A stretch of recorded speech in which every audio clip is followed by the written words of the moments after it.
Bismillahirrahmanirrahim.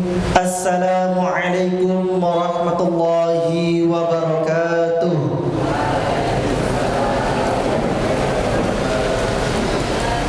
Alhamdulillahirabbil alamin. Assalatu wassalamu ala asrafil anbiya'i wal mursalin wa ala alihi wa sahbihi ajma'in. Puji syukur kehadirat Allah Subhanahu wa taala yang tak henti-hentinya kita haturkan atas segala limpahan nikmat dan rahmatnya. Semoga apa-apa yang kita laksanakan semuanya berdasarkan ibadah pada Allah Subhanahu wa taala, sehingga yang kita lakukan dan kesempatan yang Allah berikan pada pagi hari ini bernilai pahala di sisinya. Amin ya rabbal alamin. Salawat salam tak lupa kita sampaikan kepada junjungan kita Nabiullah Muhammad sallallahu alaihi wasallam. Allahumma salli ala Muhammad wa ala ali Muhammad. Semoga kita mendapatkan syafaatnya di yaumil akhir nanti. Amin ya rabbal alamin. Yang terhormat Ustaz Hartanto Saryono selaku materi di kajian kita pada kesempatan kali ini. Yang kami hormati ayah dan bunda selaku pembina Yayasan Khairun Nas Kota Bengkulu. Yang kami hormati Ketua Yayasan Khairun Nas Kota Bengkulu Bapak Darman Usma, dan seluruh lembaga unit di bawah Yayasan Khairun Nas Kota Bengkulu, serta ustazah dan panitia yang sudah mempersiapkan agenda kajian kita pada kesempatan kali ini. Dan tak lupa pula kepada jamaah sekalian, bapak-bapak, ibu-ibu, anak-anak semuanya yang insyaallah rahmati Allah Subhanahu wa taala. Marilah sama-sama mengawali agenda kajian Tarhib Ramadan pada kesempatan kali ini dengan sama-sama melafalkan Bismillahirrahmanirrahim. Menuju acara berikutnya, menambah berkah kita pada kesempatan pagi kali ini akan dibawakan tasmi Al-Quran yang dalam hal ini akan dibawakan oleh Ananda dari SMPT Khairun Nas Kota Bengkulu atas nama Ramadanya Prasya Fatika, Afifah Syaputri Khairun Nisa dan Rahmanur Insani. Kepada Ananda waktu dan tempat disilakan. Assalamualaikum warahmatullahi wabarakatuh.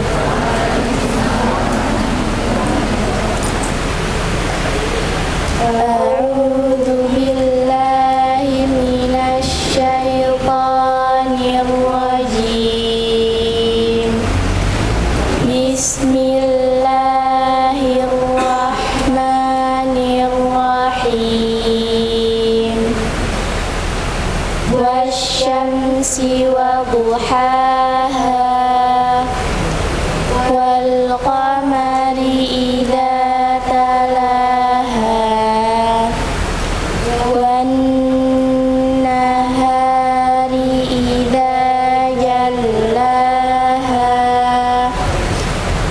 wal laili idza yaghshaha was-samaa'i wa ma banaha wal ardi wa ma tahaha wa nafsin wa ma sawwaha fa'alhamaha fujuraha wa taqwaha qad aflaha man zakkaha wa qad khaba man dassaha kadzabat thamudu bitagwaha idzim ba'atsa ashqaha faqala lahum rasulullahi naqatallahi wa suqaha زواياها فكذبوه فعقروها فدمدم عليهم ربهم بذنبهم فسواها ولا يخاف عقباها صدق الله العظيم والسلام عليكم ورحمة الله وبركاته. Assalamualaikum warahmatullahi wabarakatuh.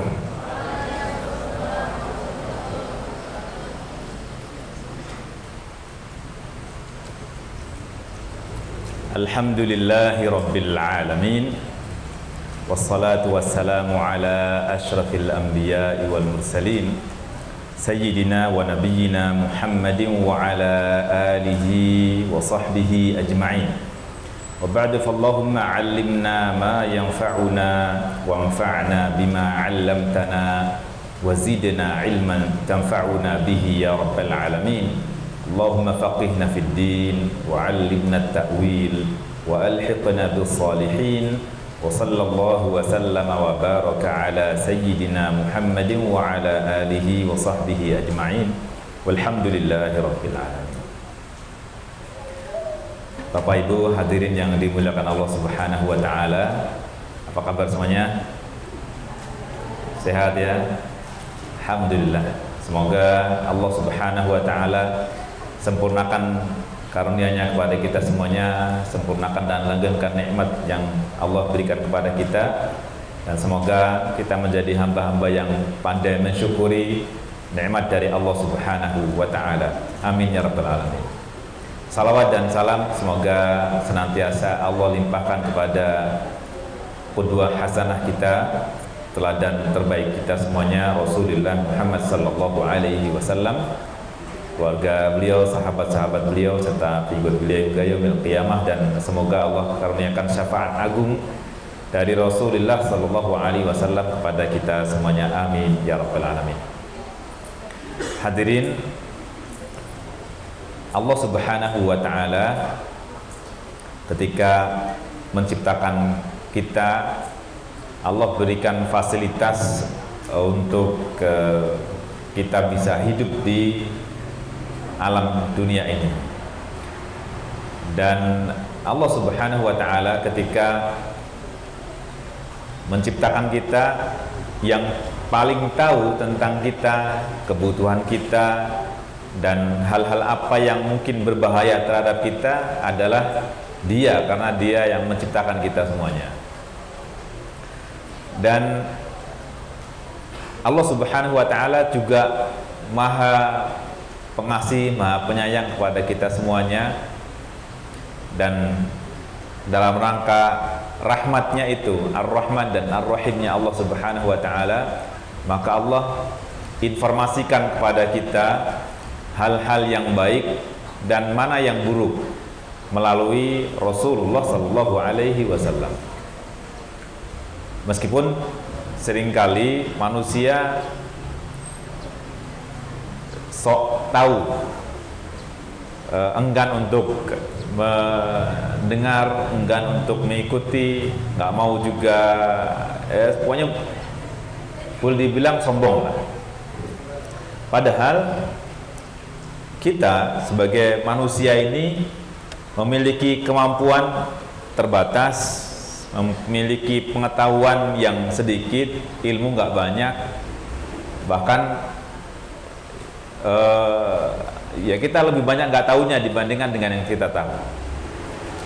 Namun ketika Allah Subhanahu wa taala berikan rambu-rambu dan aturan-aturan yang fungsinya, manfaatnya untuk kita, bukan untuk Allah Subhanahu wa taala, tapi manusia seringkali tidak percaya. Yaitu salah satu bentuk kebodohan manusia. Jadi Allah bikin aturan, ada perintah, ada larangan, itu didasari oleh kasih dan sayang Allah Subhanahu wa taala. Itu dari sisi Allah Subhanahu wa taala. Dari sisi kita, Allah Subhanahu wa taala ingin agar kita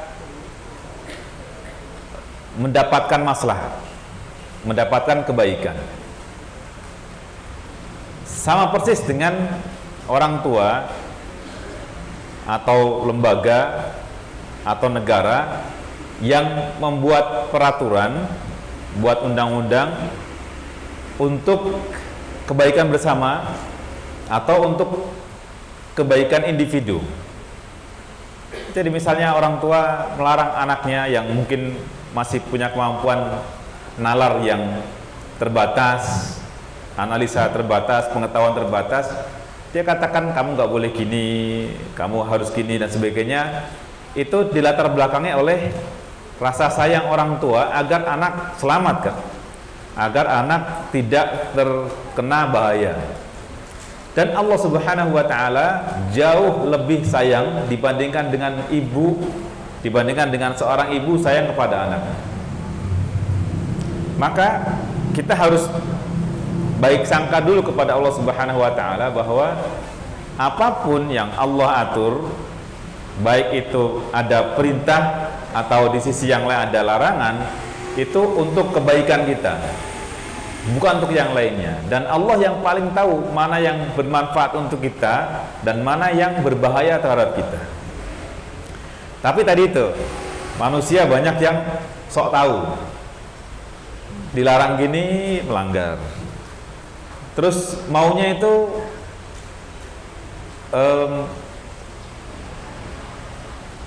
dapat manfaat dulu baru kemudian percaya, kan gitu ya. Diatur, diperintah sholat, nanya dulu apa manfaatnya. Diperintah puasa, nanya apa manfaatnya. Dan itu menunjukkan kelemahan iman seseorang.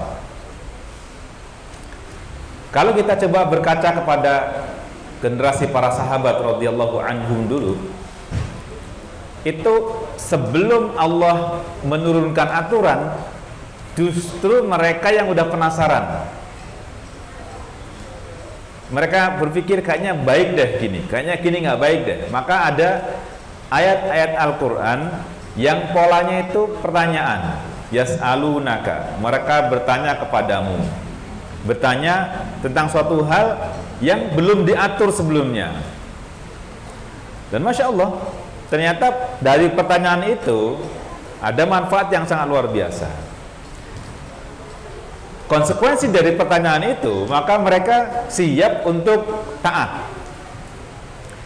Dan prinsipnya, mereka itu punya prinsip, pokoknya apapun yang datang dari Allah, dibawa oleh Rasulullah SAW, itu hanya ada satu kata, ada satu komitmen, as-sam' wa ta'ah, dengar taat, dengar taat. Dengar dan taat itu, atau dalam bahasa Quran disebut dengan sami'na wa ata'na, as-sam' dan taat, mendengar dan taat itu artinya apapun perintah dan larangannya, pokoknya nggak ada kata keraguan, tidak ada yang perlu didebat lagi, nggak ada yang perlu ditunda lagi. Pokoknya kalau perintah ya langsung laksanakan, larangannya pokoknya langsung ditinggalkan, nggak perlu nunggu dulu, diskusi dulu sama Rasulullah, ya Rasulullah nih apa sih manfaatnya, nggak, mereka nggak, pokoknya apa yang diperintah langsung laksanakan, apa yang dilarang langsung ditinggalkan, tanpa melihat hikmah di balik perintah dan larangan. Karena mereka pada prinsipnya pokoknya ini pasti untuk kebaikan, untuk maslahat dunia dan akhirat. Itu yang mereka pegang. Berbeda dengan generasi berikutnya. Generasi berikutnya perlu ada penemuan ilmiah dulu baru percaya, baru tersingkap hikmahnya, baru mau melaksanakan. Kalau modelnya gini, keburu mati, akhirnya nggak beribadah. Maka ada kaidah pada prinsipnya dalam hal ibadah itu dengar dan taat, tidak nunggu hikmah di baliknya, tidak nunggu ada penemuan ilmiah. Laksanakan dulu. Nanti kita baru tahu akhirnya. Tapi dalam hal yang lain, dalam keseharian, muamalah keseharian, kita perlu paham dengan hikmah di balik itu. Tapi masalah ibadah kita pokoknya taat aja. Ada dalilnya, ada perintahnya, ada larangannya dari wahyu, Al-Quran atau hadis, ya udah laksanakan. Nah, sekali lagi bahwa semua aturan Allah itu semata-mata untuk maslahat kita. Ini harus kita bangun pada diri kita. Dan yang melandasi itu untuk bisa yakin bahwa ini ada maslahat untuk kita, itu bukan sisi keilmuan, tapi dari sisi keyakinan, iman. Jadi iman itu yang kemudian membentuk kita apakah dengar taat atau entar-entar atau nanti-nanti dulu. Maka kalau iman kita baik, seberat apapun itu perintah dan larangan langsung taat. Tapi kalau iman nggak baik, seringan apapun larangan dan perintah kita masih mikir. Itu masalah keimanan. Jadi makanya dalam Al-Quran ketika Allah ingin memerintah atau melarang, yang diungkap pertama itu masalah iman. Ya ayyuhalladzina amanu, menunjukkan bahwa ini penting sekali masalah iman ini. Dan artinya yang sanggup siap sedia untuk melaksanakan atau meninggalkan apa yang disebutkan setelah ya ayyuhalladzina amanu, itu ya orang beriman. Yang lainnya yang tidak mendengar, nggak melaksanakan, itu berarti ya ada masalah di iman, akidah, keyakinan. Pernah dengar nggak? Ada orang bilang, saya nggak percaya dengan ada kubur. Kamu percaya nggak? Percaya kan bilang gitu. Emang kamu pernah ke kuburan? Coba kalau kita mikirnya gitu, kita baru percaya bahwa ada azab kubur, ada akhirat setelah kita masuk ke sana. Kira-kira gimana cara balik ke dunianya lagi? Itu kan yang diharapkan oleh orang-orang yang menyesal, orang-orang kafir, orang-orang yang mengingkari ayat-ayat Allah Subhanahu wa taala kan gitu. Mereka mengatakan Rabbirji'uni, wahai Rabbku, kembalikan aku ke dunia lagi untuk bisa beribadah, kan gitu, penyesalannya gitu. Nah, karena informasi-informasi itu bersifat ghaib, hal yang ghaib itu harus melalui wahyu, maka ya keyakinan tadi itu, iman itu iman kepada bahwa Allah Subhanahu wa taala mewahyukan kepada Rasulullah SAW yang tidak disampaikan kepada kita secara langsung, maka kita harus mengimani Nabi Muhammad SAW sebagai utusan yang Allah Subhanahu wa taala kirim kepada kita semuanya agar menjadi teladan. Pokoknya apa yang dibawa oleh Nabi itu benar, tidak ada salahnya. Nah, itu ya. Maka dalam ungkapan siapa, Imam Malik atau siapa, wa kullu ahadin yukhadhu min kalamihi wa yutrak illa al-ma'sum sallallahu alaihi wasallam. Setiap orang itu kata-katanya bisa diterima dan bisa ditolak kecuali Rasulullah sallallahu alaihi wasallam, al-ma'sum, yang terhindar dari kesalahan, dihindarkan dari kesalahan oleh Allah Subhanahu wa taala. Maksudnya Nabi itu semuanya benar, semua kata-katanya diterima, nggak ada yang ditolak. Adapun kita sebagai manusia biasa, ada kalanya kita mungkin boleh percaya, boleh menerima, atau juga boleh menolak, nggak percaya. Tapi kalau konteksnya Nabi Shallallahu Alaihi Wasallam, maka kita dengar dan taat. Ini masalah keimanan ya. Jadi dengan iman yang baik, maka apapun aturan yang Allah sampaikan kepada kita, kita langsung dengar dan taat.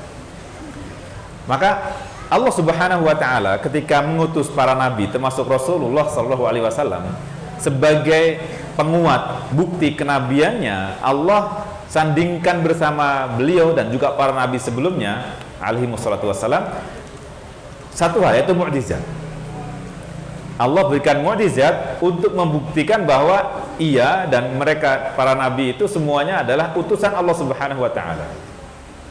Pasti yang namanya nabi dan rasul pasti ada mukjizat yang Allah Subhanahu wa taala berikan kepada mereka untuk membuktikan kenabian dan kerasulan mereka.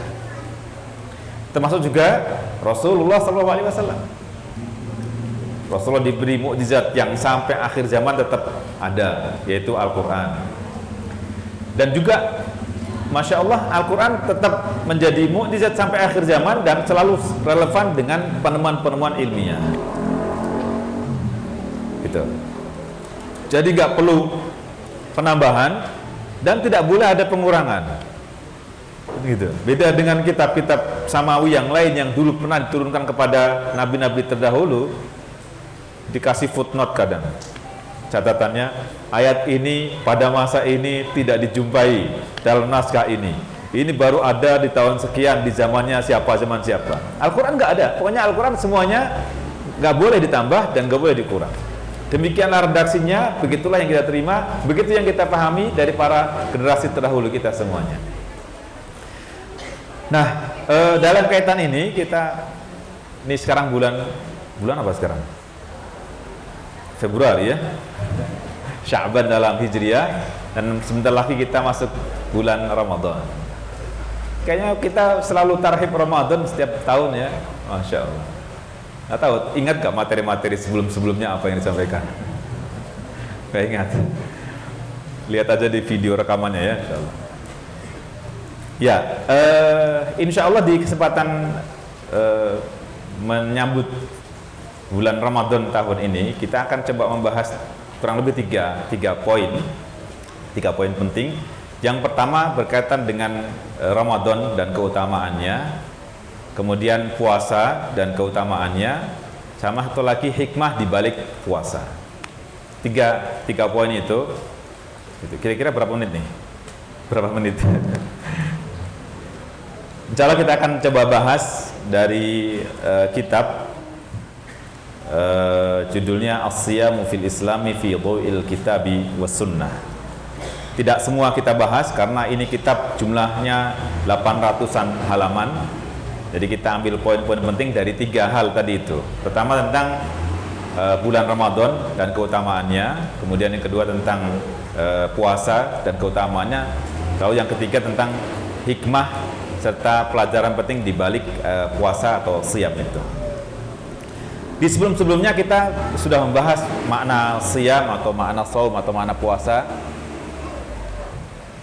Ya, apa itu puasa? Insya Allah paham ya, atau mungkin sudah sering dibahas juga di latar belakangnya oleh ayat atau perintah, ya ayyuhalladzina amanu kutiba alaikumus siyamu kama kutiba alal ladzina min qablikum la'allakum tattaqun.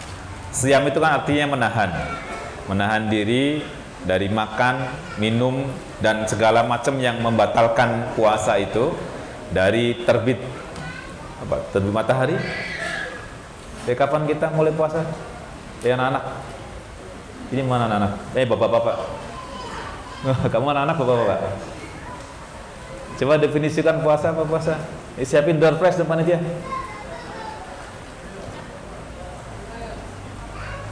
Ya, tadi Ustaz mendefinisikan puasa. Tadi puasa itu apa? Saum atau siyam? Mana yang benar? Siyam atau saum? Hah? Saum atau siyam? Saum. Siyam atau saum? Siyam. Iya. Jadi dari kata soma, yasumu, itu kata nominanya bisa saum dan bisa siyam. Boleh saum, boleh siyam. Tapi bahasa Al-Quran secara khusus dalam ibadah puasa itu pakai kata siyam. Sementara kata saum itu lebih bersifat umum. Yang artinya menahan tadi, menahan diri tidak berbicara itu saum. Menahan diri tidak makan itu saum. Ya, tapi siam secara khusus diatur tata caranya dari mulai kapan puasa, terbit matahari atau terbit fajar? Terbit matahari atau terbit fajar? Hah? Matahari, fajar. Ya. Terus fajarnya kapan tuh? Adzan subuh ya. Ya, mulai terbit fajar sampai terbenam matahari sampai waktu maghrib. Mulai waktu fajar, waktu subuh sampai maghrib. Dengan aturan syarat dan rukun yang ditentukan. Dan hal-hal yang membatalkan apa saja ditentukan dalam syariat. Nggak bisa ngarang, nggak bisa asal-asalan. Itu siyam. Secara khusus maksudnya berpuasa seharian itu namanya siyam. Ya. Kita nggak definisikan lebih jauh lagi. Kita akan masuk ke masalah keutamaan bulan Ramadan dan kekhususannya. Yang pertama, ya, sebelumnya ini bulan Ramadan itu spesial bagi kita semuanya ya. Kita adakan tarhib atau tarhib. Yang betul apa? Tarhib pakai H atau tarhib pakai H? Hah? Coba kira-kira yang milih tarhib pakai H berapa orang? Tarhib pakai H. Nggak ada yang milih. Tarhib pakai H nggak ada juga. Ya udah, masing-masing punya pilihan ya. Gitu. Milih kan? Mana milih kan? Ya, milih satu atau dua? Tarhib atau tarhib? Tarhib pakai H. Kalau tarhib pakai H itu artinya menakut-nakuti. Jadi kalau tarhib Ramadan berarti nakut-nakuti bulan Ramadan. Kalau tarhib itu menyambut dengan lapang dada, sukaria, bergembira, dengan senang hati, dan bersiap untuk memberikan apa yang dimiliki. Dari kata marhaban. Orang kalau kedatangan orang kan marhaban, dengan senang hati menyambut kedatangan. Itulah yang hendaknya kita tanamkan pada diri kita ketika kita sebut dengan tarhib Ramadan. Kita benar-benar lapang dada, siap benar untuk menyambut bulan Ramadan, siap mengoptimalkan ibadah di bulan Ramadan. Nggak ada kan di sini yang bilang, wah, udah Ramadan lagi nih, waduh, ntar bangun malam lagi nih, wah, itu nanti pakai tarawih lagi nih. Justru datangnya bulan Ramadan itu kenapa kita sambut dengan riang gembira? Karena bulan ini adalah bulan musim ibadah.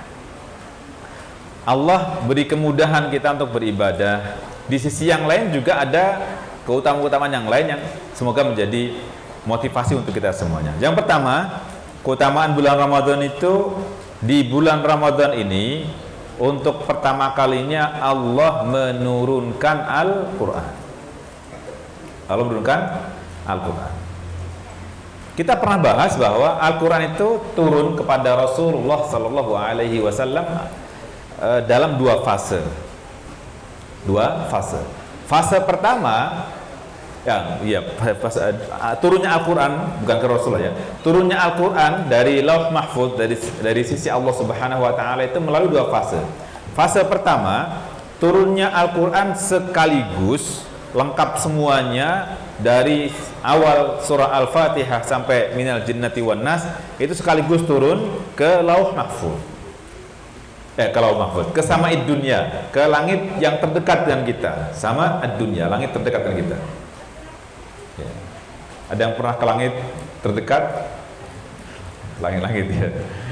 Kita nggak tahu langit yang terdekat dengan kita. Langit pertama itu di berapa ribu atau ratusan ribu kilometer dari posisi kita, wallahu a'lam.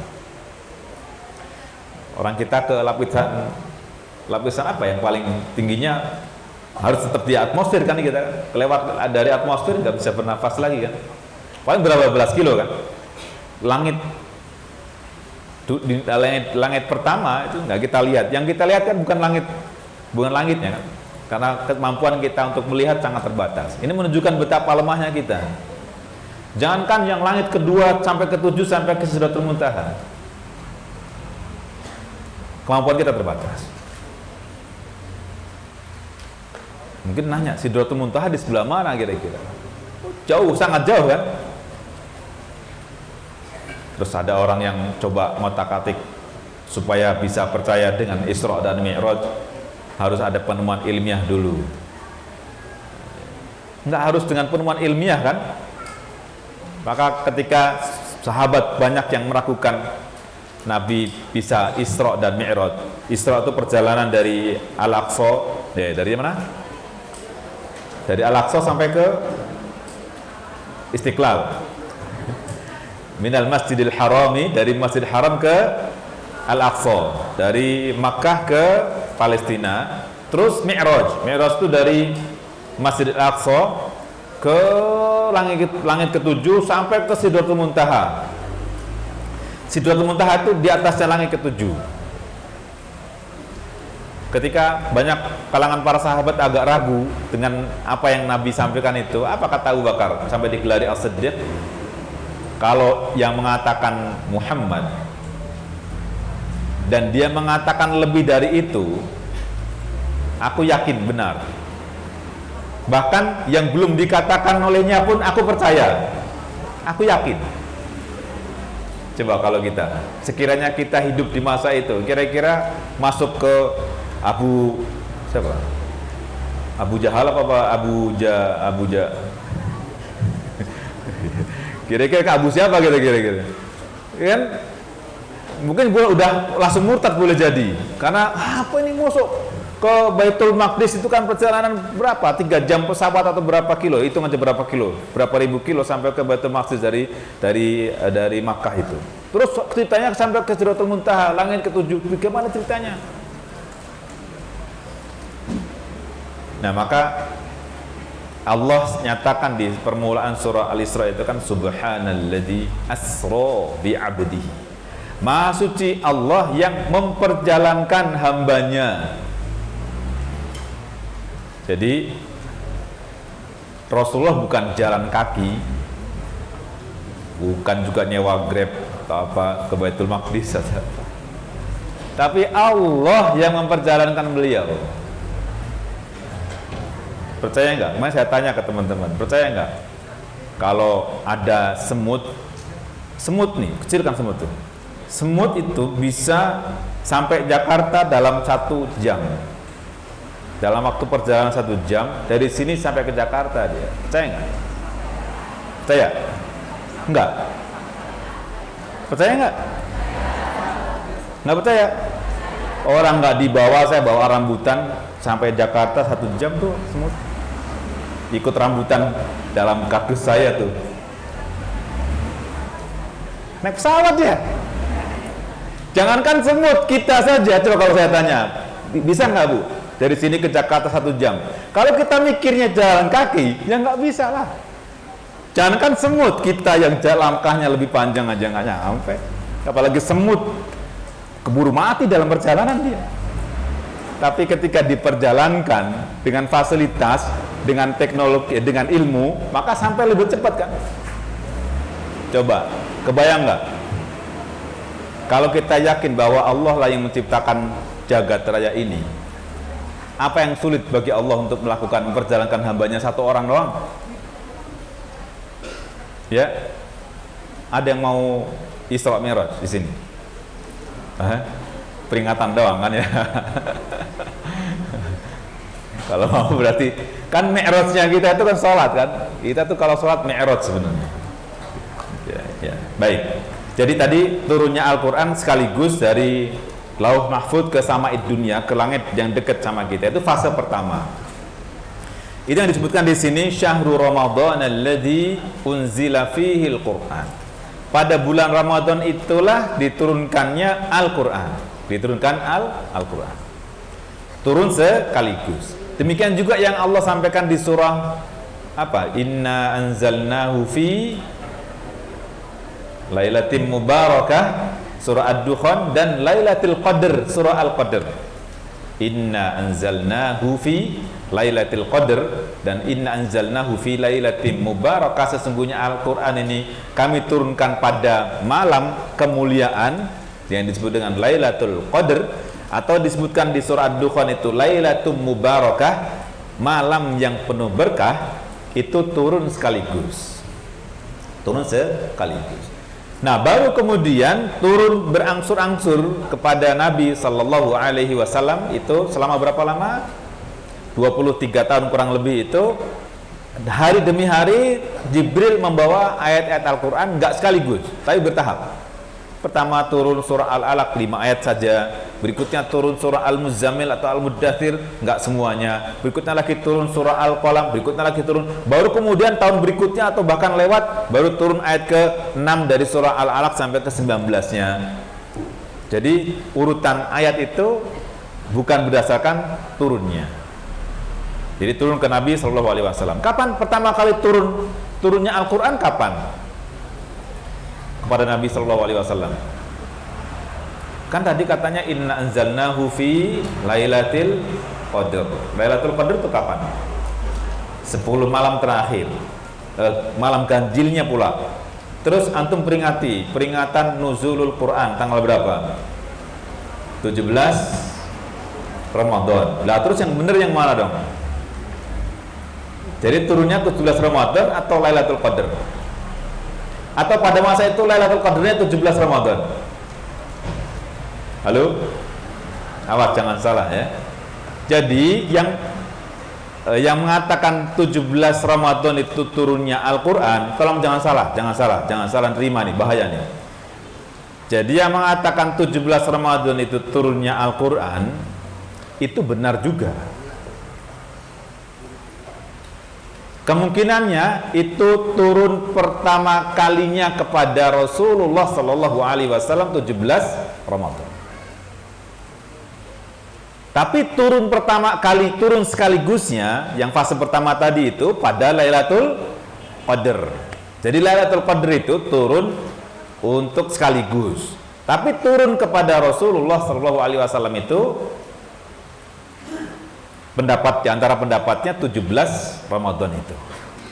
Meskipun ada pendapat yang lain tetap pada Lailatul Qadar. Bapak Ibu kalau baca Sirah Nabawiyah Syekh Mubarak Furi, Sofiyur Rahman Al-Mubarak Furi, beliau coba mengkaji secara ilmiah, terus dilihat tanggal-tanggalnya, beliau lebih cenderung berpendapat pada turunnya kepada Rasulullah SAW juga pada Lailatul Qadar.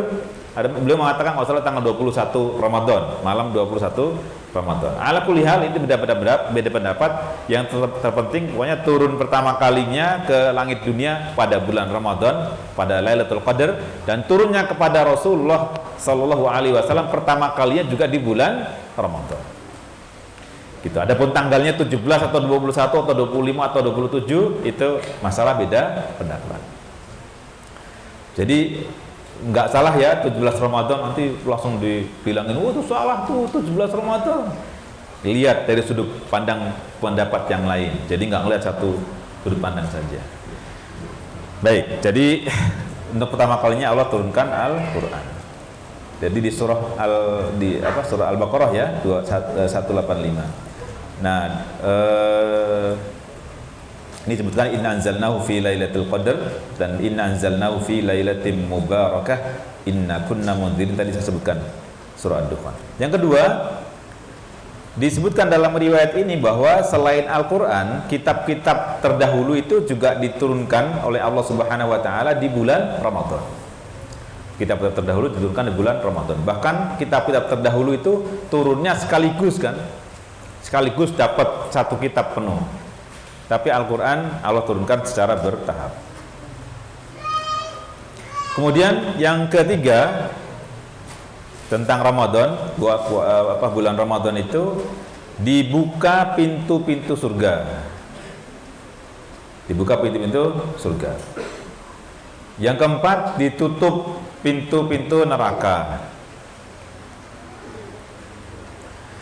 Yang kelima, setan dan pengikut ya, setan dari golongan jin dibelenggu. Yang keenam, pintu-pintu rahmat dibuka. Yang ketujuh, pintu-pintu langit dibuka.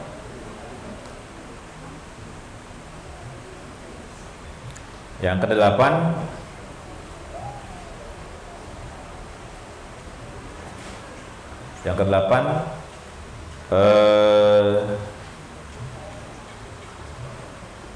di bulan Ramadan itu ada yang memanggil mereka yang bersemangat untuk melakukan kebaikan agar lebih bersemangat lagi, dan untuk yang kadang berbuat maksiat agar meninggalkannya. Yang kesembilan,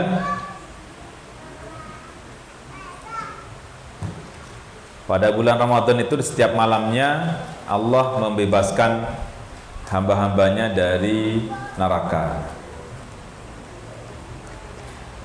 Tadi berapa poin ya? 3, 4, 5, 6, 7, 8, 9 itu dirangkum dalam hadis berikut ini, bahwa Abu Hurairah radhiyallahu anhu pernah menyebutkan bahwa Rasulullah sallallahu alaihi wasallam bersabda, "Idza kana awwalul lailatin min Ramadan," jika telah datang malam pertama dari bulan Ramadan itu, "suffidatis syayatin," setan dibelenggu, "wa maradatul jin," begitu juga jin-jin yang kafir-kafir itu dibelenggu.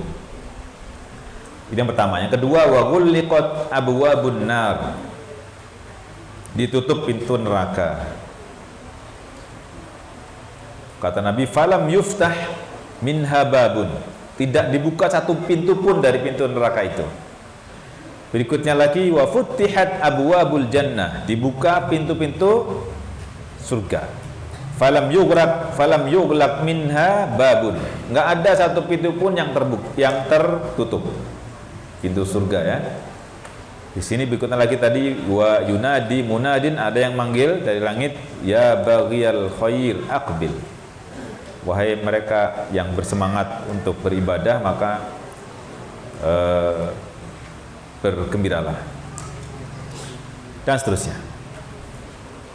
Yang ke-10, ada malam yang lebih baik daripada 1000 bulan, yang kita dapat ayatnya tadi, Lailatul Qadar.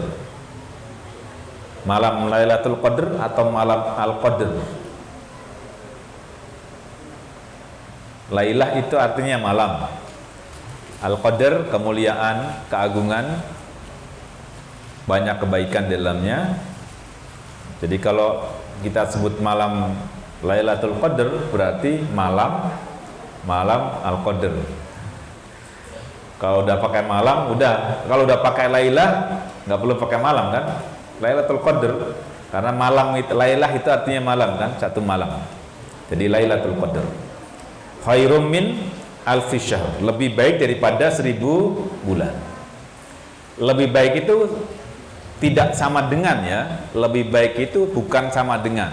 Kalau sama dengan berarti nggak lebih baik dong ya, lebih baik. Jadi satu malam tapi memiliki ganjaran pahala lebih baik daripada 1000 bulan.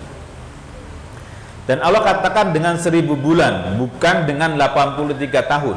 1000 bulan, bukan 1000 bulan. Itu. Baik. Jadi beribadah di malamnya maka sama dengan beribadah lebih dari 1000 bulan. Diingatkan bahwa orang yang terhalang untuk dapat kebaikan di malam itu berarti dia benar-benar terhalang. Maka bergembiralah kalau kita bisa beribadah di Lailatul Qadar tersebut. Semoga tahun ini kita lebih baik daripada tahun sebelumnya ya, ibadah bulan Ramadan juga Lailatul Qadar juga bisa laksanakan dengan lebih baik insyaallah. Kemudian itu ke-10, ke-11 bulan Ramadan, di bulan ini doa-doa dikabulkan. Oleh karena itu kalau kita coba perhatikan di rangkaian ayat-ayat tentang puasa itu kan dimulai dengan ya ayyuhalladzina amanu kutiba alaikumusshiyam. Nah, di beberapa ayat berikutnya sebelum penutup atau akhir dari tema tentang puasa itu ada wa idza sa'alaka ibadi anni fa inni qarib. Jika ada di antara, jika hamba-hambaku meminta kepadaku, maka sesungguhnya aku dekat. Dalam versi terjemah kita mungkin sering terjemahkan dengan kalau hamba-hambaku bertanya tentangku. Dalam versi Arab, sa'ala artinya minta. Kalau hamba-hambaku minta, maka aku dekat. Ujibu da'watad da'i. Aku mengijabah, menjawab doa orang yang berdoa. Da'watad da'i. Idza da'ani, ketika dia berdoa. Jadi ini menunjukkan bahwa di bulan Ramadan ini Allah mengabulkan doa-doa kita semuanya. Kalau enggak dikabulkan waktu itu, berarti ditunda. Ditunda, namanya ditunda itu bisa jadi akan dapat di dunia. Tapi bagi kita yang berdoa, orang beriman itu, kalau enggak dapat di dunia, di akhirat insya Allah dapat. Lalu yang lainnya yang perlu kita pahami tentang berdoa, yang juga sudah pernah kita bahas di pengantar serial doa-doa yang kita bahas setiap bulan itu, bahwa ad-du'a'u huwal ibadah. Berdoa itu hakikatnya beribadah. Jadi bukan karena kita sedang butuh apa, sedang perlu apa terus berdoa, tapi berdoa itu ya ibadah. Jadi kita kalaupun doa kita tidak dikabulkan oleh Allah Subhanahu wa taala, kita sudah beribadah. Di awal waktu kita bahas serial doa itu saya kutipkan di surah Ghafir, ud'uni astajib lakum. Berdoalah kepadaku, niscaya aku akan istijabah. Allah akan jawab. Semua doa kita dijawab oleh Allah Subhanahu wa taala. Cuma kita saja seringkali nggak sabar, seringkali kita tadi kembali ke sok tahu. Jadi seolah-olah itu yang terbaik kalau dikabulkan. Padahal ketika Allah tahan, itu berarti yang terbaik untuk kita. Jadi kita bentuk tawakalnya kita kepada Allah Subhanahu wa taala itu, maka kita ridho, kita rela apapun yang Allah berikan kepada kita. Ya, kan ada orang katanya, aku udah doa lama Ustaz puluhan tahun gak dikabul-kabulkan. Sabar. Berarti yang terbaik itu bagi kita. Boleh jadi ketika kita dikabulkan pada waktu sebelum-sebelumnya, mungkin kita malah nggak bersyukur, mungkin malah nggak taat beribadah dan sebagainya. Baik, itu ya. Apa ya tadi yang ke-11? Doa dikabulkan. Bulan Ramadan ini ya disebutkan di sini dan di hadis ini tentang doa tadi itu wa inna likulli muslimin fi yaumin, bukan ini, inna lillahi 'inda kulli fitrin utaqa wa dzalika, bukan ini ya. Ya berikutnya. Baik, berikutnya syahrul Ramadan syahrul dzikri wa syukri. Bulan Ramadan itu adalah bulan zikir dan bersyukur. Bulan zikir dan bersyukur. Di tengah-tengah tema tentang puasa juga kita jumpai di akhir ayat 185 setelah syahrul Ramadan tadi itu, Allah mengatakan di sini walitukabbirullaha 'ala ma hadakum wa la'allakum tashkurun. Di sini kita bertakbir, berzikir pada Allah Subhanahu wa taala, juga bersyukur, mensyukuri nikmat Allah Subhanahu wa taala. Berikutnya lagi, bulan puasa adalah bulan kesabaran. Bulan kesabaran.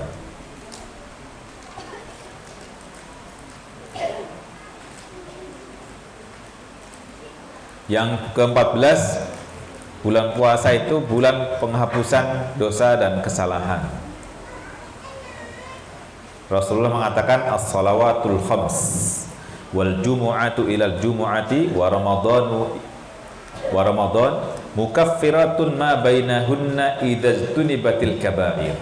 Bahwa salat fardu yang 5 waktu itu, dari salat ke salat berikutnya atau salat berikutnya setelah salat sebelumnya, atau dari Jumat ke Jumat atau Ramadan ke Ramadan, itu menghapuskan dosa-dosa yang dilakukan oleh hamba di interval antara keduanya.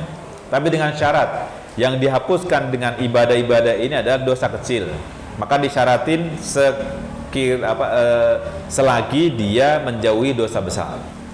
Kalau dosa besar harus pakai taubat. Kalau dosa kecil, dengan kita beribadah, bersedekah, memperbanyak amal kebaikan, itu menghapuskan dosa-dosa yang kecil-kecil itu. Ya, Allah nyatakan innal hasanati yudhibnas sayyi'at. Sesungguhnya amal kebaikan, kebajikan itu menghapuskan dosa-dosa dan kesalahan, dosa kecil ya. Berikutnya lagi, di bulan Ramadan dosa-dosa kita diampuni. Sebagaimana dalam hadis Abu Hurairah yang kita hafal tentunya, man shoma ramadhana imanan wa ihtisaban ghufira lahu ma taqaddama min dzambih. Orang yang berpuasa Ramadan dilatar belakangi oleh iman, wa ihtisaban, dan hanya mengharap pahala dari Allah, maka diampuni dosanya yang telah lalu. Jadi dengan puasa Ramadan, tapi dengan syarat tadi, bukan karena apa-apa, tapi dilatar belakangi oleh iman dan semata-mata mengharapkan pahala dari Allah, maka dosanya diampuni.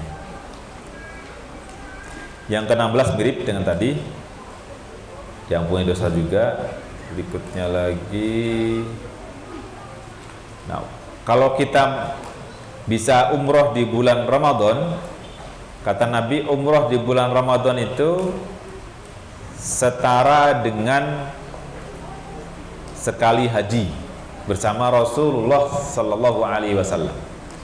Jadi satu umroh di bulan Ramadan itu setara dengan haji bersama Rasulullah Sallallahu Alaihi Wasallam. Semoga Bapak Ibu semuanya dan hadirin Allah mudahkan untuk bisa menunaikan haji dan umroh. Amin ya rabbal alamin. Yang mengatakan amin insya Allah dikabulkan oleh Allah SWT. Ya, yang tidak mengatakan juga dikabulkan. Amin insya Allah. Amin ya Rabb. Di hadis ini Nabi katakan ya, fa inna umratan fi Ramadan taqdi hajjatan. Jadi umrah di bulan Ramadan itu setara dengan haji. Siapa yang mau berangkat umrah di bulan Ramadan ini? Enggak ada? Antum berangkat? Insyaallah berangkat insyaallah. Amin ya Rabb. Kan mau kan? Siapa yang mau pada gak mau sih? Kan mau. Siapa yang akan berangkat? Nah, kan ya, kalau akan mungkin belum juga. Tapi kalau mau, semua orang mau ya. Insyaallah semoga Allah kabulkan insyaallah. Orang yang berpuasa di bulan Ramadan itu bisa setara dengan orang-orang yang syahid. Ya. Berikutnya lagi, puasa Ramadan itu memasukkan yang berpuasa ke surga. Jadi dengan puasa Ramadan maka kita jadi masuk surga. Bahkan di surga disebutkan ada apa? Ada pintu ya. Pintu yang disebut dengan pintu Rayyan itu khusus untuk orang yang berpuasa. Baik, itu beberapa keutamaan 20-an barangkali ya, berkaitan dengan Ramadan. Kemudian di bulan Ramadan tambahan lagi bahwa bulan Ramadan itu bulan kedermawaan dan bulan yang penuh berkah. Pahala-pahala dilipat gandakan. Itu keutamaan juga. Berikutnya lagi, bulan Ramadan itu bulan Madrasatul Quran, bulan sekolah Al-Quran.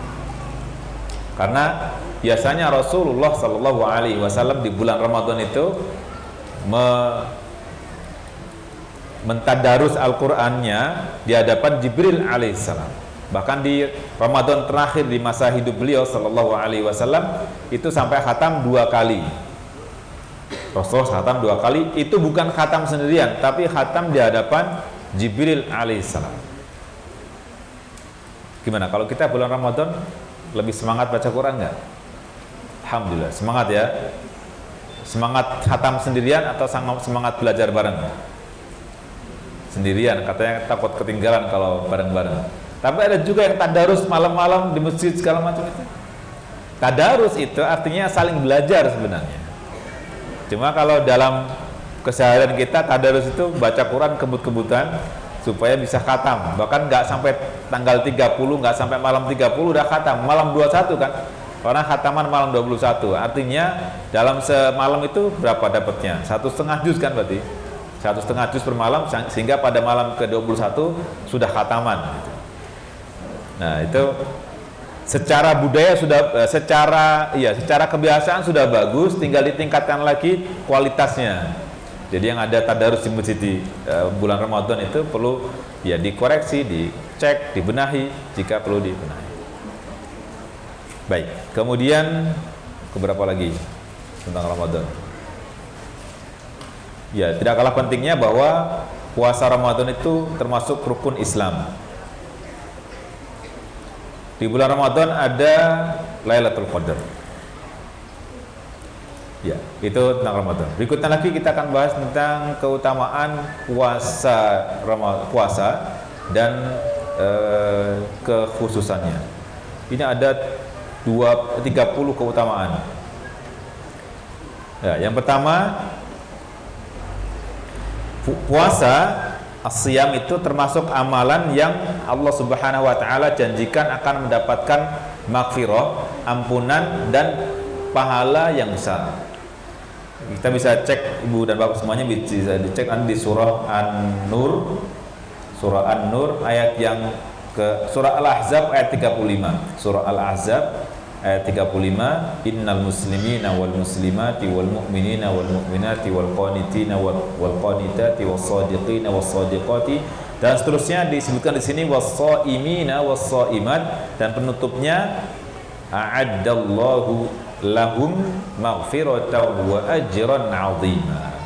Untuk orang berpuasa dan yang lain tadi itu Allah sediakan maghfirah, ampunan dan pahala yang agung, yang besar. Yang kedua, puasa itu lebih baik bagi orang yang beriman, lebih baik bagi seorang muslim, tapi dengan syarat kalau dia tahu. Ya, as-siyamu khairun lil muslimi law kana ya'lam. Kalau tahu bahwa itu lebih baik, maka disebutkan di sini wa antasumu khairul lakum in kuntum ta'lamun. Surah Al-Baqarah ayat 184 ya. Setelah perintah puasa. Tadi keberapa? Ketiga, yang kedua, ketiga, puasa itu termasuk sebab orang meraih takwa. Sebagaimana ditegaskan di ayat yang terkenal kita semuanya dikenal surah Al-Baqarah 83. Kemudian puasa itu junnah. Puasa itu perisai. Puasa itu perisai yang menjaga kita dari neraka. Ya, Rasulullah Shallallahu Alaihi Wasallam bersabda dalam hadis qudsi bahwa Allah Subhanahu Wa Taala berfirman, as-siyamu junnah. Puasa itu perisai, yastajinnu bihal abdu minan nar. Di mana dengan perisai itu seorang hamba menjaga hamba, atau seorang hamba menjaga dirinya dari kemungkinan masuk ke neraka. Ya, itu puasa sebagai tameng. Berikutnya lagi,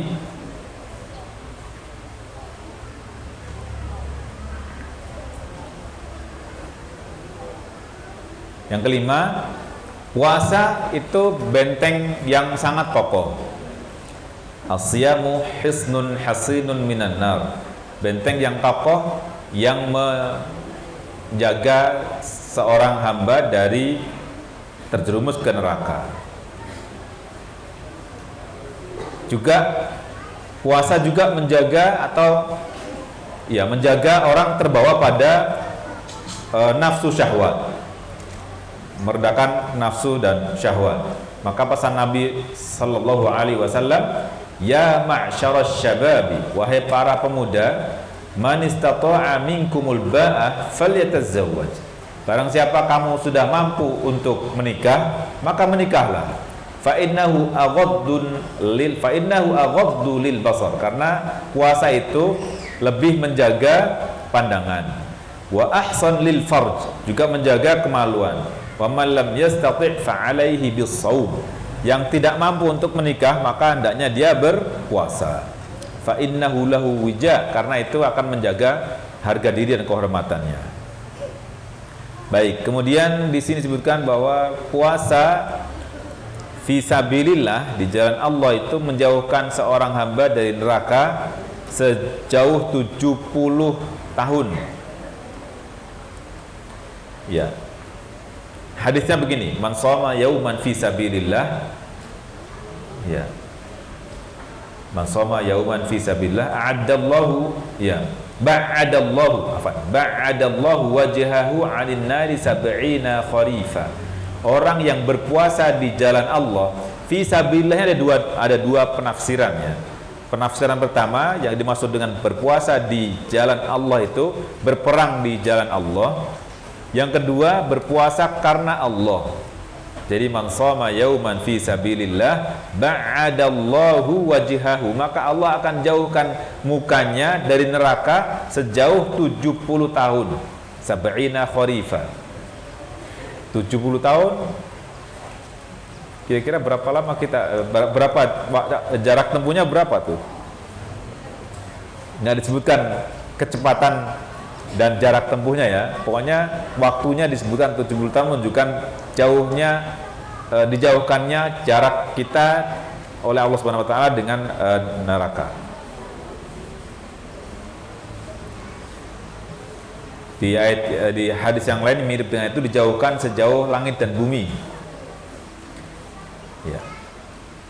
Keutamaan yang lain lagi tentang puasa, tadi saya sudah singgung bahwa orang yang biasa berpuasa itu masuk ke surga dari pintu Ar-Rayyan.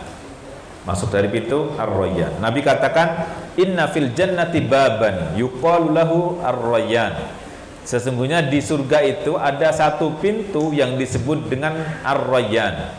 Siapa yang sini namanya Ar-Rayyan? Ya, namanya Ar-Rayyan. Pintu surga yang khusus dilewati oleh orang yang terbiasa berpuasa. Kata Nabi, yadkhulu minhu shaimuna yaumal qiyamah. Itu jadi pintu masuknya orang-orang yang berpuasa pada hari kiamat. La yadkhulu minhu ahadun wairuhum. Enggak ada yang masuk lewat pintu itu selain orang yang terbiasa berpuasa. Enggak ada sama sekali yang masuk kecuali orang yang berpuasa. Yuqalu aina shaimun, diumumkan, siapa yang terbiasa dengan puasa? Aina shaimun, fayaqumuna la yadkhulu minhu ahadun wairuhum. Lalu mereka berdiri masuk dan tidak ada yang masuk, diingatkan, enggak ada yang masuk kecuali yang biasa berpuasa. Fa idza dakhala akhiruhum ughliqa. Kalau sudah masuk semuanya sampai orang terakhir, maka pintu itu ditutup. Falam yadkhul minhu ahad. Maka setelah itu tidak ada lagi yang masuk. Semoga kita masuk dalamnya insyaallah. Amin ya rabbal alamin. Baik. Kata Nabi juga dalam riwayat yang lain, fil jannati thamaniyata abwab. Di surga itu ada 8 pintu. Surga itu ada 8 pintu. Fiha babun yusammar Rayyan. Di surga itu di antara 8 pintu itu ada yang namanya Ar-Rayyan, nama pintunya. La yadkhuluhu illa shaimun. Enggak ada yang masuk ke situ kecuali orang yang berpuasa. Semoga Allah memudahkan kita bersama di surga, masuk pakai tanpa hisab yang berat insyaallah. Amin ya rabbal alamin. Berikutnya, puasa adalah sifat pertama yang memasukkan orang ke surga. Jadi suatu ketika Nabi bertanya kepada para sahabat. Pertanyaan pertama yang ditanyakan oleh Nabi kepada para sahabat berkaitan dengan ibadah yang dilakukan pada hari itu apa? Kata Nabi pertama apa?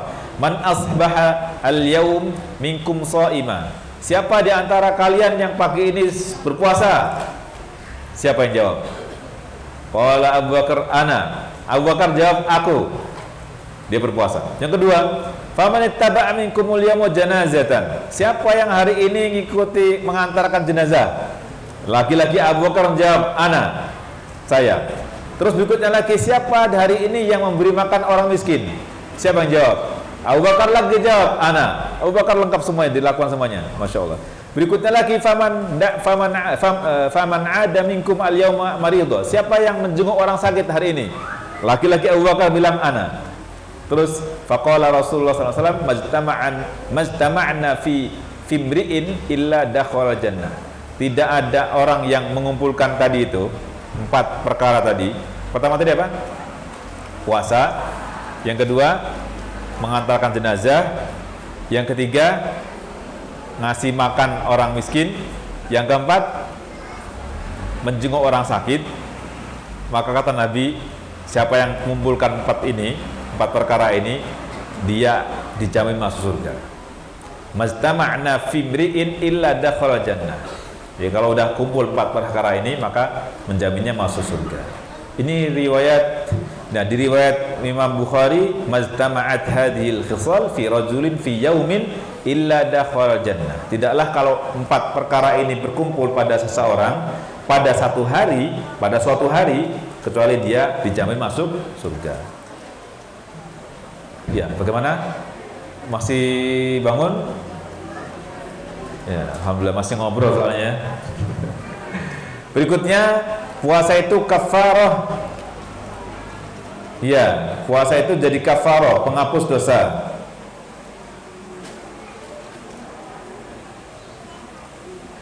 Kata Nabi sallallahu alaihi wasallam, dia mengatakan fitnatur rajuli fi ahlihi wa malihi wa waladihi wa jarihi tukaffiruha. Ujian seorang laki-laki, seseorang itu ada pada keluarganya, ada pada kekayaannya, ada pada anak-anaknya, ada pada tetangganya. Ini ujian semua nih. Ujian pada keluarga, kekayaan, anak dan tetangga. Tukaffiruha, ujian ini atau dosa yang dilakukan dalam hal-hal ini itu bisa dihapus dengan as-shalah, was-shaum, was-shadaqah, wal amru wan nahyu. Maksudnya al-amru bil ma'ruf wan nahyu 'anil munkar. Yang menghapuskannya adalah salat, puasa, sedekah, memerintah kepada yang ma'ruf dan mencegah dari yang mungkar.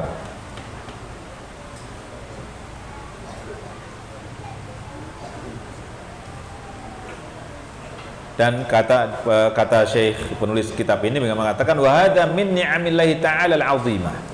Ini merupakan nikmat yang sangat banyak dan besar dari Allah Subhanahu wa taala, ayyukaffira ma yaqa' minal muslimi, dengan menghapuskannya dosa seorang muslim ketika dia tergelincir dalam perbuatan dosa.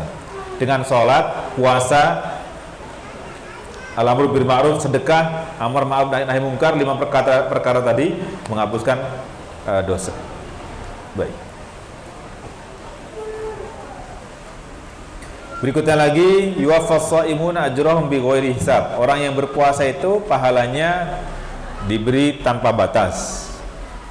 Yang berikutnya lagi, orang yang berpuasa itu dapat 2 waktu gembira. Yang pertama, farhatun fid dunya, bergembira ketika di dunia, wa farhatun fil akhirah, dan bergembira di akhirat. Pertama, bergembira ketika berbuka di dunia, dan bergembira yang kedua bertemu dengan Allah Subhanahu wa taala. Yang berikutnya lagi, bahwa bau mulut orang yang berpuasa itu lebih baik di sisi Allah Subhanahu wa taala dibandingkan dengan aroma kesturi. Bukan berarti nanti harus dibau-baukan ke teman gitu, enggak, bukan. Maksudnya ini menunjukkan bahwa meskipun mungkin timbul bau dari berpuasa, tapi keutamaannya di sisi Allah SWT sangat mulia.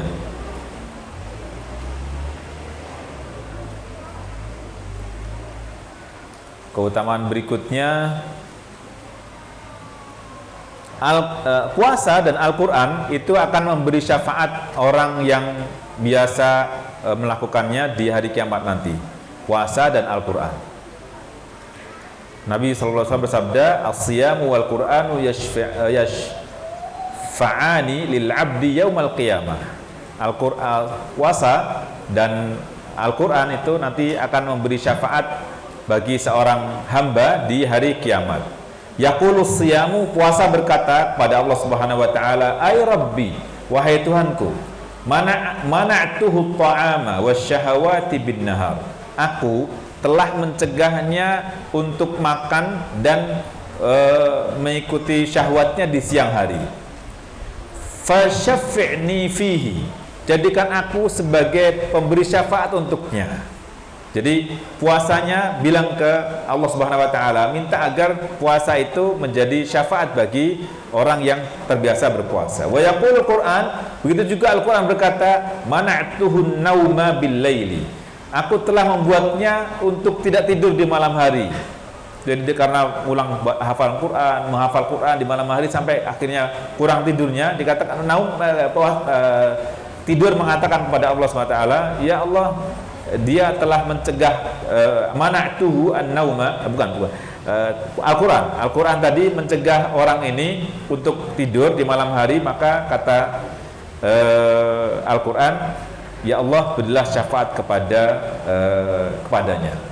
Jadi dua ini, puasa dan Al-Quran memberi syafaat.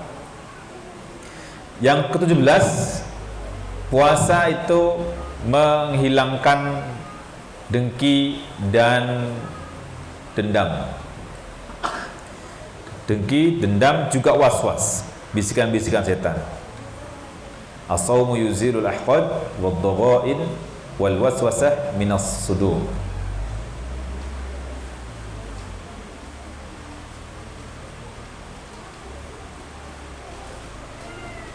Ya, ini semuanya ada hadisnya ya. Berikutnya, puasa itu menjadi salah satu, sebentar ya, jaringannya terputus. Puasa itu menjadi salah satu pintu kebaikan. Puasa menjadi salah satu pintu kebaikan.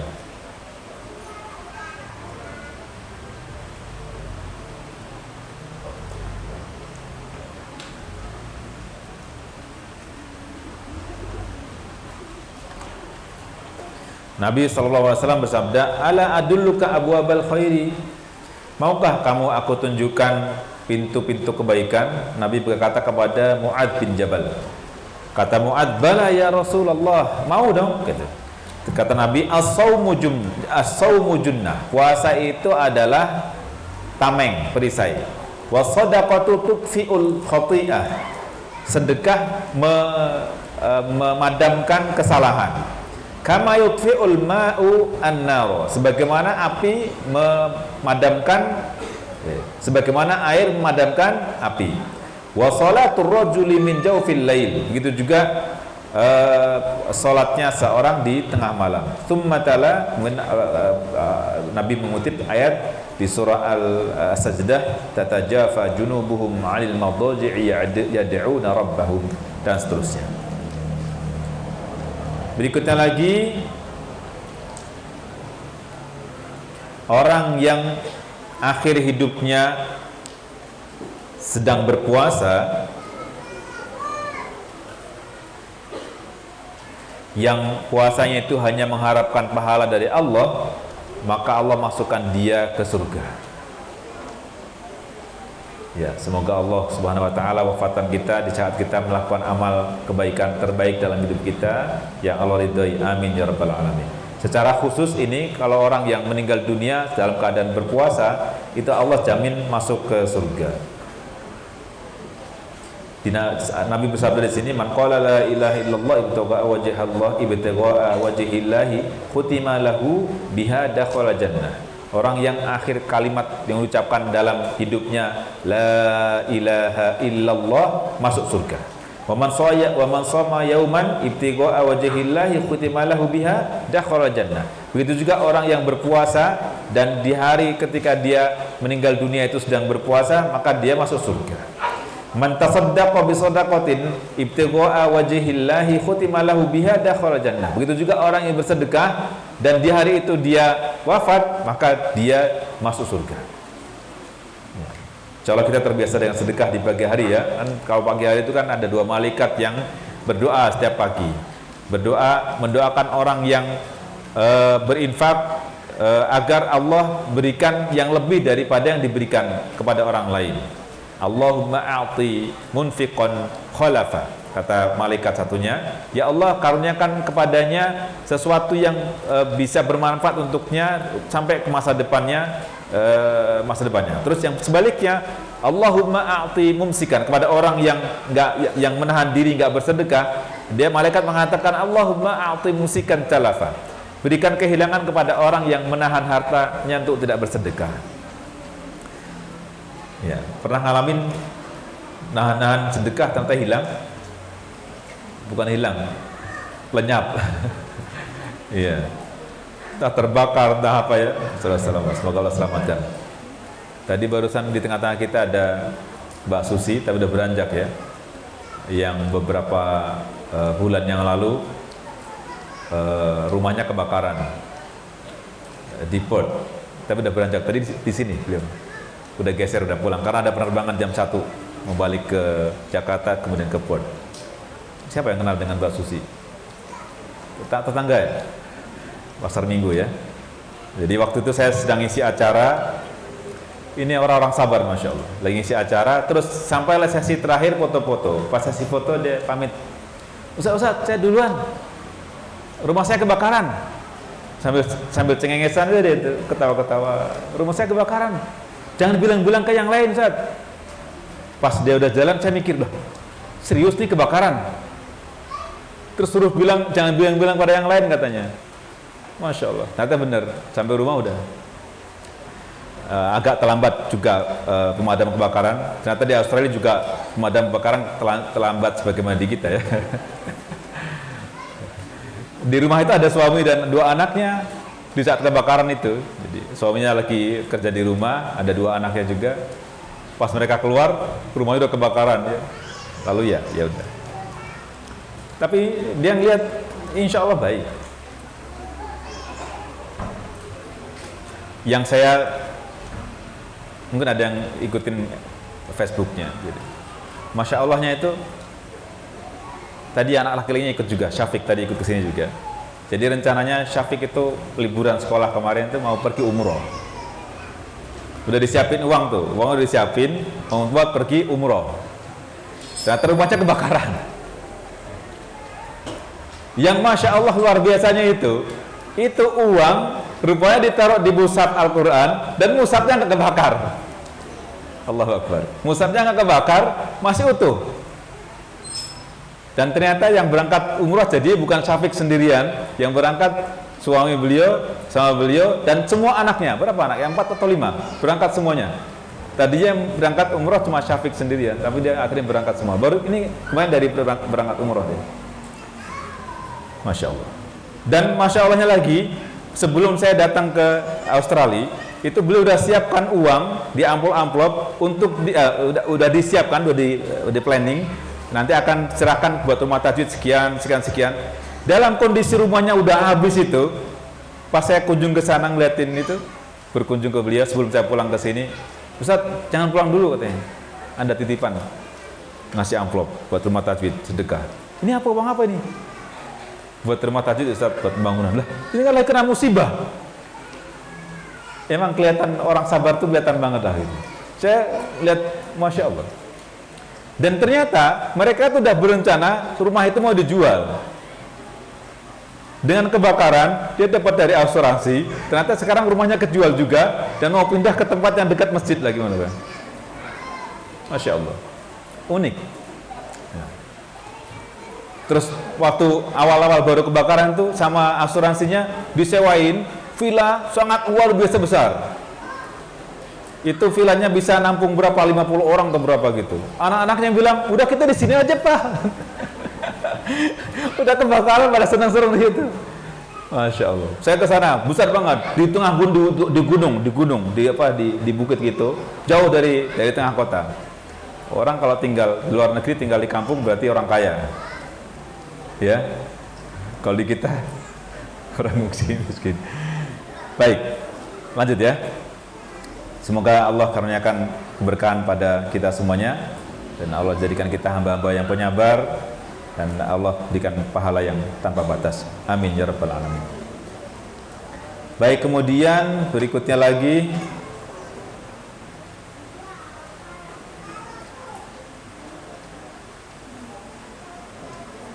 Ini dan tersebut. Ya, orang yang berpuasa itu punya kesempatan untuk berdoa yang tidak ditolak. Jadi orang yang sedang berpuasa itu doanya tidak tertolak. Khususnya saat berbuka puasa. Di hadis ini Nabi katakan salatun la turaddu da'watuhum. Ada 3 orang yang doanya tidak ditolak. Yang pertama, imam yang adil, pemimpin yang adil. Yang kedua, orang yang berpuasa sampai berbuka. Oh ya, ini bukan ketika berbuka ya. Selama dia berpuasa sampai berbuka itu waktu mustajab berdoa. Jadi nggak ditolak oleh Allah Subhanahu wa taala. Berikutnya lagi doa orang yang terzalimi. Itu 3 kelompok orang yang doanya tidak ditolak. Jadi ketika berpuasa jangan lupa untuk memanfaatkan waktu berdoa. Ya, orang yang memberi makan, ini berikutnya lagi, memberi makan orang yang berbuka puasa itu orang yang berpuasa, memberi makan kepada orang yang berbuka puasa mendapatkan pahala seperti pahala orang yang berpuasa. Jadi Bapak Ibu semuanya kalau mau dapat pahala 60 orang tapi puasa sendirian berarti ngasih makan buka puasa ke 60 orang. Bapak Ibu yang pernah umrah mungkin pas ketemu hari Kamis dan hari Senin di masjid, terutama di Masjid Nabawi, itu kan orang berebut mencari siapa orang yang mau makan yang disiapkan oleh dia. Kan cari sampai maksa ini kita suruh makan. Supaya apa? Supaya dapat pahala orang yang berpuasa. Tempo hari siapa dia? Dia ngasih makan. Oh iya, ada cerita saudara saya. Gitu. Jadi orang yang ngasih makan berbuka puasa itu memastikan bahwa yang dimakan itu punya dia. Pokoknya kamu harus makan ini dulu ya, gitu. Ditangkapnya sama dia. Ini bukannya pakai makanan punya siapa nih, gitu. Saking khawatirnya, saking semangatnya dia untuk supaya yang dimakan oleh yang orang berpuasa itu dari dia duluan. Bahkan kalau di Timur Tengah itu di Masjid Nabawi itu yang ngasih makan itu justru bosnya, pengusaha besarnya. Jadi kadang dia punya usaha apa, dia sendiri yang ngasih, bukan stafnya, bukan anak buahnya, tapi dia sendiri yang ngasih. Baik, jadi nggak dititipin ya. Berikutnya lagi utamaannya bahwa Allah jadikan puasa itu sebagai kafaroh. Atau kafaroh? Kafarah itu penghapus dosa dari pelanggaran suatu hukum. Jadi misalkan orang yang berhubungan badan suami istri di siang hari bulan Ramadan, kafaratnya apa? Di antara kafaratnya itu yang adalah berpuasa 2 bulan berturut-turut. Ini bahaya nih kalau langgar 1 hari dia disuruh puasa 2 bulan berturut-turut, 60 hari. Ada lagi kafarat orang yang sedang haji dan umrah misalnya. Ketika melanggar, diantaranya ada pilihan berpuasa juga. Begitu juga puasa kafarat orang yang bersumpah. Itu juga diantara pilihan kafarahnya itu ada berpuasa. Baik. Ya, itu keutamaan berpuasa ya. Semoga Allah karuniakan kemudahan kita untuk bisa melaksanakan puasa di bulan Ramadan tahun ini. Amin ya rabbal alamin. Adapun tentang manfaat, hikmah dan faidah dari berpuasa, jadi kita bedakan antara keutamaan. Kalau keutamaan itu sesuatu yang disampaikan oleh Rasulullah Sallallahu Alaihi Wasallam tentang keutamaan itu, sementara hikmah itu sesuatu yang ada di balik ibadah tersebut yang disampaikan oleh para ulama kita. Di antara hikmah dan keutamaan atau faidahnya, yang pertama puasa itu mengingatkan kita. Yang pertama, puasa itu menjadi wasilah sarana menjadi hamba bertakwa. Yang pertama ya, sebagaimana Allah nyatakan la'allakum tattaqun. Yang kedua, puasa itu menjadi wasilah, sarana untuk mensyukuri nikmat Allah.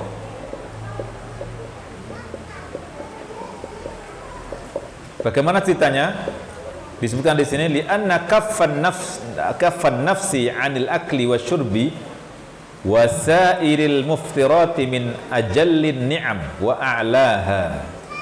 Karena makan, minum dan apa yang membatalkan puasa itu kan masuk menjadi bagian nikmat yang Allah Subhanahu wa taala berikan kepada kita dan halal pada waktu enggak berpuasa, tapi kita meninggalkan itu.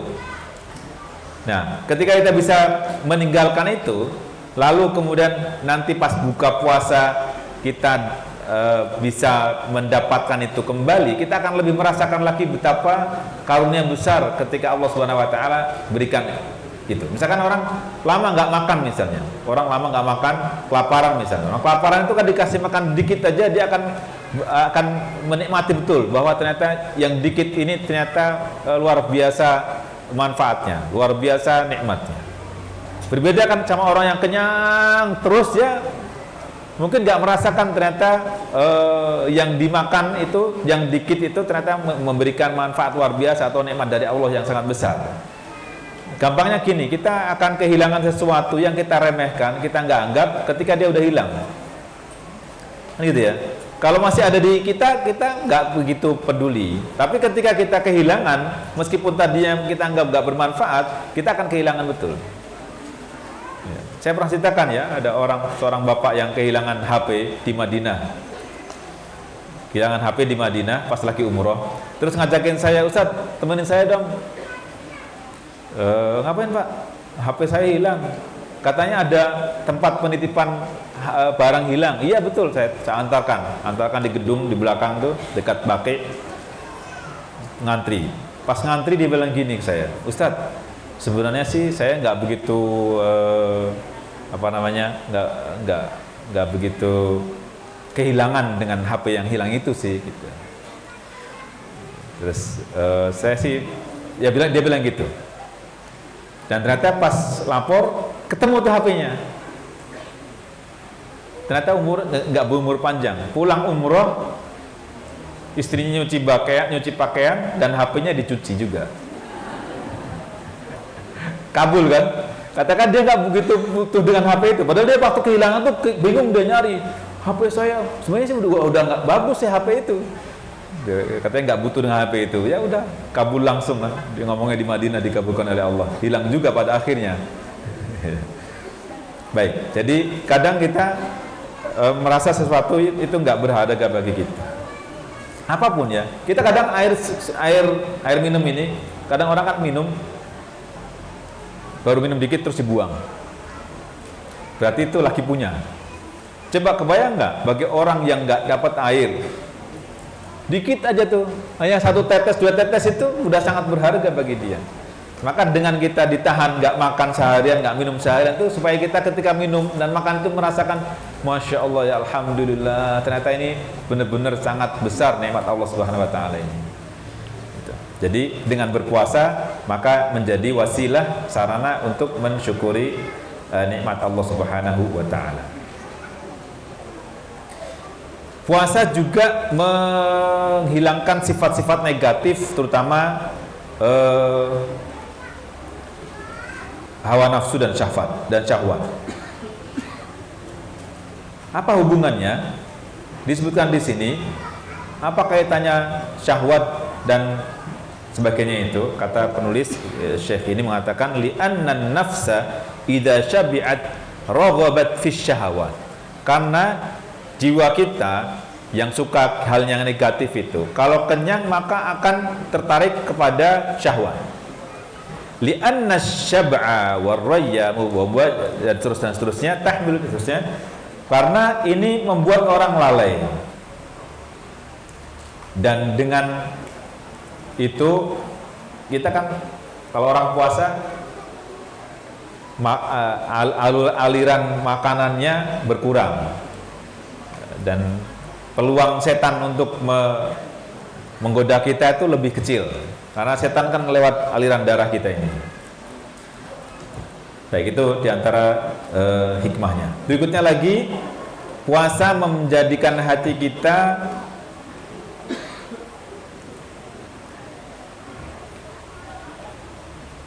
terbawa kepada zikir dan fikir.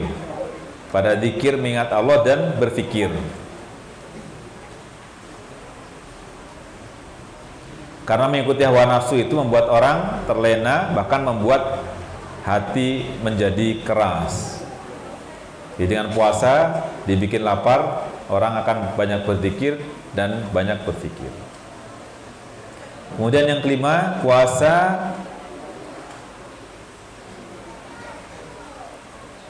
mirip dengan yang tadi kedua. Di sini dengan puasa itu maka orang kaya akan lebih bisa menghargai nikmat Allah Subhanahu wa taala.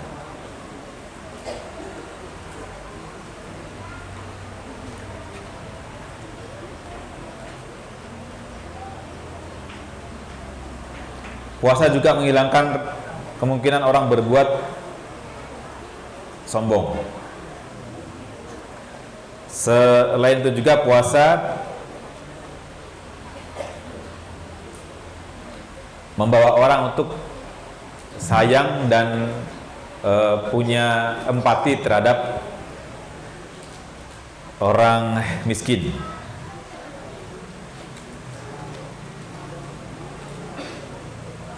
Ya, jadi dengan puasa diharapkan kita bisa mencoba untuk bisa merasakan apa yang dirasakan oleh orang yang tidak makan. Bahkan bukan hanya sehari, berhari-hari gak makan misalnya. Nah, kita baru sehari kan. Berapa jam sih? Berapa jam kita puasa? Paling 12 atau 13 jam kan. Sementara di tempat yang lain gak ada sahurnya, gak ada bukanya, berhari-hari. Masya Allah.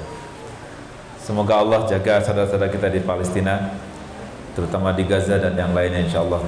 Allah beri kekuatan kepada mereka dan semoga Allah Subhanahu wa taala jadikan kita lebih punya hati yang lembut lagi, berkasih sayang kepada yang lemah, insyaallah. Amin ya rabbal alamin.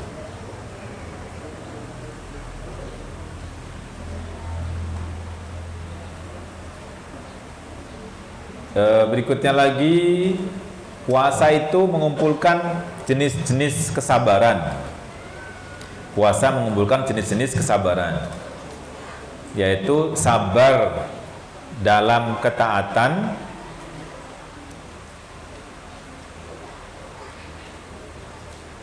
kapan itu sabar dalam ketaatan itu? Ketika berpuasa. Dan sabar menjaga diri dari yang haram ketika berbuka. Enggak. Yang pertama sabar dari melakukan ketaatan itu dengan puasa, dan sabar dari menjaga diri melakukan hal-hal yang membatalkan puasa itu menjaga kita dari melakukan yang haram. Sabar itu kan sabar dalam ketaatan. Yang kedua, sabar meninggalkan kemaksiatan. Jadi nggak makan, nggak minum itu melatih kesabaran kita dalam ketaatan. Kemudian menjauhi hal-hal yang membatalkan puasa itu mendidik kita untuk sabar untuk menahan diri dari melakukan kemaksiatan. Paham ya? Jadi mengumpulkan kesabaran itu. Yang lain lagi lah, sabar yang ketiga, sabar dalam menghadapi takdir yang tidak baik.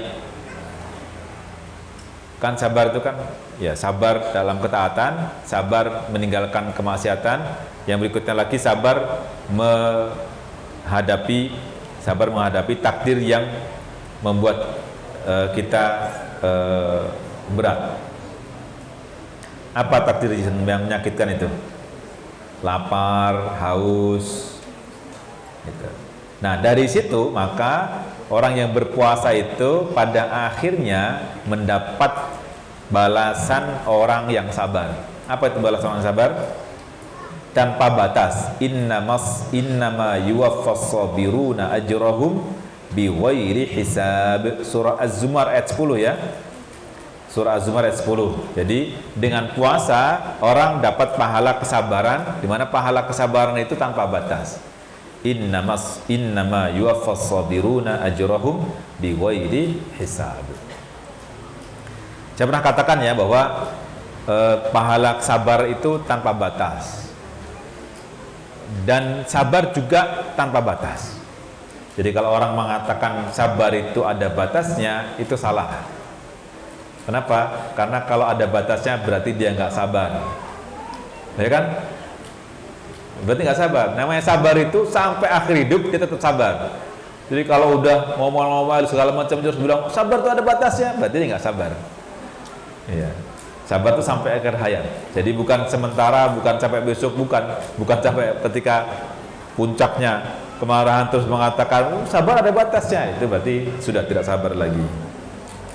Baik, kemudian dengan puasa maka kita menjadi sehat. Ada hadis yang tidak sahih atau tidak sampai derajat sahih, sumu tasihu, berpuasalah niscaya kamu sehat. Itu hadis tapi nggak sampai sahih ya. Tapi dalam penemuan ilmiah sejalan dengan hadis yang nggak sahih ini.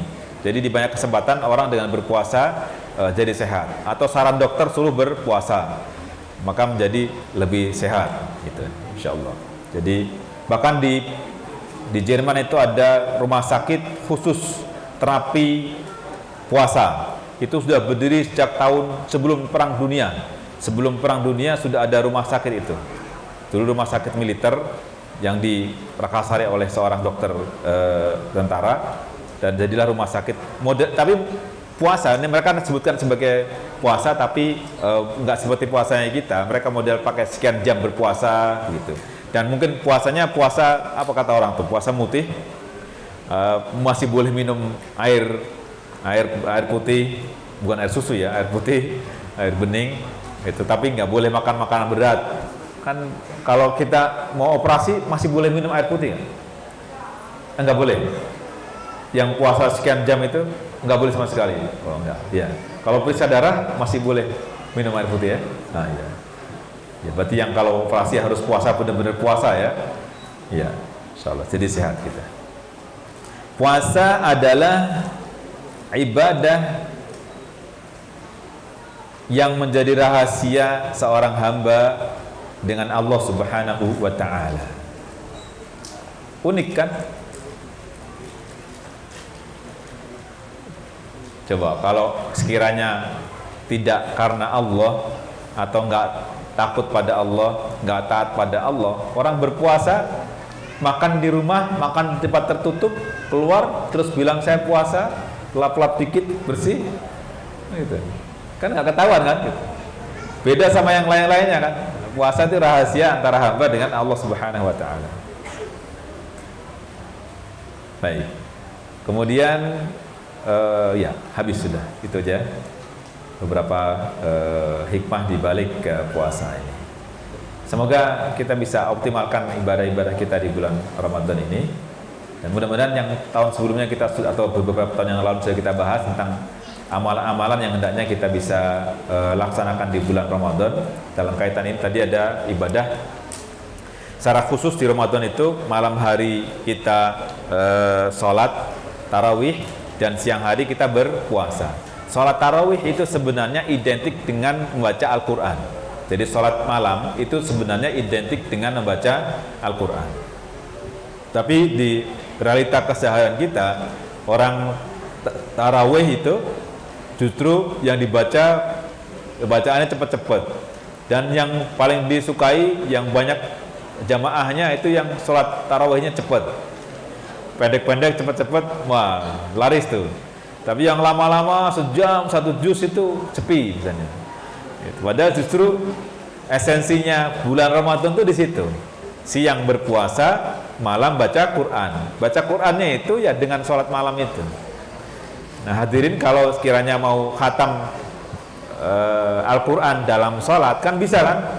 Pegang mushaf aja, apa-apa baca tarawihnya atau sholat malamnya, pegang mushaf, khatam dalam sholat. Tidak hanya orang yang hafal Al-Quran kan? Begitu. Jadi kita perbanyak dengan interaksi bersama Al-Quran sebagaimana yang dilakukan oleh para generasi awal kita dulu. Di antara mereka ada yang khatam sekian kali di bulan Ramadan. Imam Syafi'i itu khatam 2 kali per hari. 2 kali per hari, bukan 2 kali sebulan. Kalau 2 kali sebulan kan di sini banyak yang 5 kali. 2 kali sehari dia khatam Al-Quran 2 kali dalam 1 hari. Jadi selama Ramadan berapa kali? 60 kali. Masya Allah. Ya, semoga kita bisa khatam sekurang-kurangnya sekali ya, dengan bacaan yang baik dan benar. Ini yang harus diperhatikan nih. Jadi jangan main kebut-kebutan, terus kecelakaan, bahaya. Nanti kita perhatikan ketepatan kita membaca Al-Quran.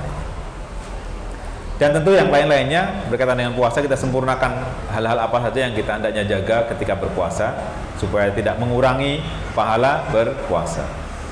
Ya, dan nanti mungkin bisa dibaca di fikih puasa hal-hal apa saja yang perlu kita optimalkan di saat berpuasa, insyaallah. Demikian, mohon maaf atas segala kekurangan.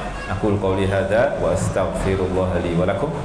Wassalamualaikum warahmatullahi wabarakatuh.